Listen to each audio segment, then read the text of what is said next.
I know this topic was going around the RE community when the gameplay dropped and much more. I'm a little bit late when it comes to this as I just needed a break, but I want to share my opinions on this because I think with what the director said of Resident Evil 9 said is probably going to be a constant theme in Resident Evil moving forward. Some people are probably going to be upset about that, which is completely fine, and some are going to be okay with it since maybe there are some fans that want something new that we can tackle. So, before we get into this video, be sure to leave a like on it to help it reach the algorithm, and subscribe to the channel for more content like this in the near future. And now, let's get into it. So to quickly refresh everyone's minds, about 1 month ago, it's crazy that the gameplay actually dropped a month ago, there were some developer interviews involving a Capcom Spotlight event, and the director Koshi Nakanishi was discussing early development plans for RE9 Requiem. He said very good things about the game as expected, but there was one thing that actually got a lot of people's eyebrows raised, and it may have created more questions than answers if anything. This is what he said. "We always thought about making Leon the protagonist, but making a horror game based around him is difficult. He wouldn't jump at something like a falling bucket. No one wants to see Leon scared by every little thing, so he's actually quite a bad match for horror." In my honest opinion about this, he's not wrong. I think what he's trying to do is have a game where you as the player and the protagonist are both scared. I don't think that takes away from any type of fear you have playing the game, but I think it's the sense of more immersion that they want in these new mainline Resident Evil games. Leon as of right now is not going to be scared. He's more hardened and trained than ever, and it's to the point where he will bust out a cheesy one-liner any chance he gets. I mean, the last game he was a main protagonist in was the game from many people thought was the death of RE. Now, I enjoyed Resident Evil 6 and Leon's campaign was pretty fun, but I understand where those people are coming from. And then you look at the CGI movies where he's going full John Wick. There's just not much you can really do or change for Leon to be a main protagonist anymore in current mainline games.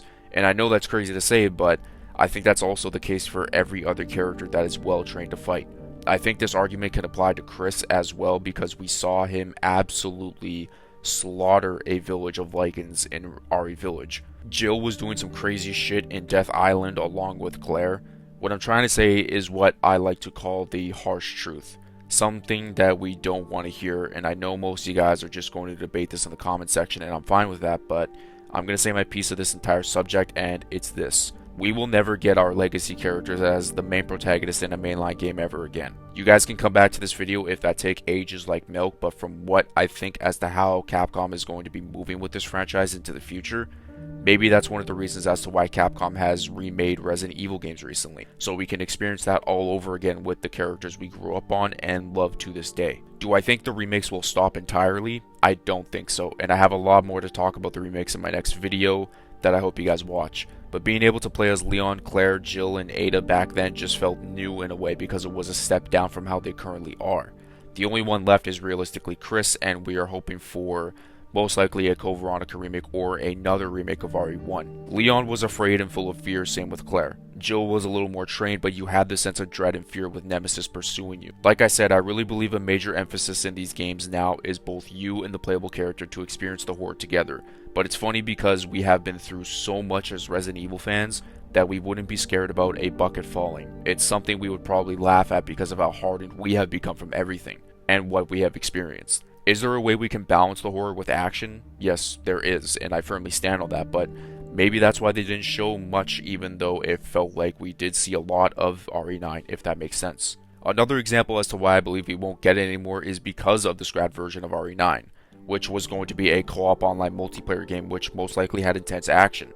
And honestly, we don't know if it was going to be in Raccoon City. It most likely featured Leon and Jill or Leon and Grace, but would we enjoy the game because of the minimal survival horror aspects in the game if it wasn't scrapped? Probably not. I think if you want that side of RE to still exist, I wouldn't be against the idea of creating a new side series very similar to the Revelation series, but then again the remakes have kind of taken over most of the buzz and they're probably prioritizing that over side games potentially, I don't know. Maybe that's why Leon could be in a similar role to Chris as he was with Ethan. It could be like that with Jill, whoever it is. And if people really love RE9 and enjoy Grace as a main protagonist, then I don't see them stopping anytime soon in terms of creating a new character and maybe having a legacy character as like this guardian angel to keep the factor of the original characters being around, I guess. Also, to quickly mention, I heard this rumor as to where Capcom may consider not moving the RE timeline as the way they have. What I mean by that is the game takes place the year it comes out. I've heard they might stop doing that, and If they do, I'd be pretty stoked to see that come true, I'm not gonna lie. I don't think Nakanishi said anything wrong. I know we love Resident Evil for a lot of things, and maybe you love it for one thing more than the other. I am really invested into the characters and their stories, but I'm not afraid of coming to terms with new characters taking control and seeing what they have to offer to the table. I know not much people liked Ethan, but he was one hell of a dad. I'm excited for Grace, and who knows what she has in store for us. It's a tough pill to swallow because I don't think much of the legacy character stories are done, but from the stakes of this game, there's a chance maybe one could end. I don't know. But I want you guys to let me know in the comment section on what you think. Do you understand where the RE9 director is coming from, or do you completely disagree with him? If you guys enjoyed this video, be sure to leave a like and hit the subscribe button and all that good stuff, and I will catch you guys in my next video. Peace out and much love.